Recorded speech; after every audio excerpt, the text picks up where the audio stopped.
Alors voyons comment construire un graphique à partir d'un tableur. Le tableur utilisé ici est le tableur Excel, ici une version 2010. Bon, sur des versions d'années différentes, l'utilisation est globalement la même.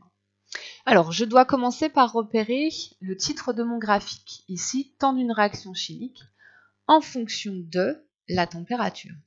Alors le paramètre qui est en fonction de doit toujours être placé à gauche ici dans le tableau pour qu'il puisse bien être indiqué en abscisse et pas en ordonnée. Donc ici, ce sera ce qui est placé en abscisse. Alors une fois que ça c'est fait, je sélectionne l'intégralité de mon tableau, titre de colonne compris. Je vais dans Insertion, Nuages, et là je vais choisir de relier mes points et le graphique s'affiche. Alors ensuite je vais rajouter un quadrillage un peu plus serré pour une meilleure lecture des points du graphique et je vais ajouter le titre et titre des axes. Alors pour tout ça, je vais dans Outils de graphique, Disposition. Alors dans Disposition, vous avez ici quadrillage et je vais choisir un quadrillage horizontal plus important et un quadrillage vertical également plus marqué. Pour modifier le titre, je clique directement sur le titre et à ce moment-là, je peux le modifier. Donc les unités, c'est pas la peine de le mettre forcément en titre. Donc temps d'une réaction chimique en fonction de la température.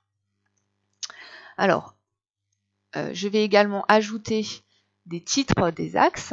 Alors, toujours dans Outils de graphique disposition, ici titre des axes, donc titre de l'axe horizontal principal.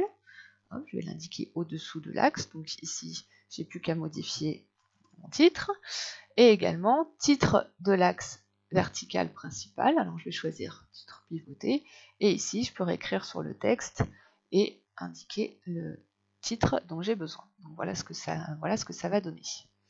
Alors sans le quadrillage, je le rajoute.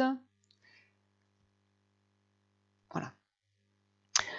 Ensuite, pour imprimer mon document, donc je sélectionne mon graphique, je fais un clic droit couper et je vais aller l'ajouter dans un document texte. Donc par exemple ici, je vais ouvrir une feuille